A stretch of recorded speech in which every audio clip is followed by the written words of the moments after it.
চট্টগ্রাম শহরের জলাবদ্ধতা চলতি বছরের বর্ষা মৌসুমে আগের তুলনায় অর্ধেকে এবং ক্রমান্বয়ে শূন্যে নামিয়ে আনতে সংশ্লিষ্টদের নির্দেশনা দিয়েছেন প্রধান উপদেষ্টা ডক্টর মোহাম্মদ ইউনূস। সকালে চট্টগ্রামের সার্কিট হাউসে চট্টগ্রাম নগরীর জলাবদ্ধতা নিরসন এবং অক্সিজেন হাটহাজারী মহাসড়কের উন্নয়ন সংক্রান্ত মতবিনিময় সভায় এই নির্দেশ দেন তিনি। বলেন, এবছর যেহেতু বর্ষা মৌসুম এসে গেছে, তাই এবার সমস্যা পুরোপুরি সমাধান সম্ভব নয়।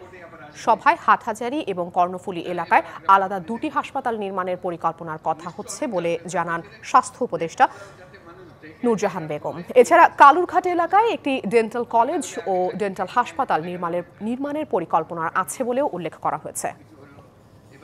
এই পানির তলে পড়ে ছেলে মেয়ে মারা যাবে না, যেহেতু খাল এত বিশাল গর্ত হয়ে গেছে, এখানে এই পানির ভিতরে যখন জমবে সেই পানির তলে পড়ে মরে গেল।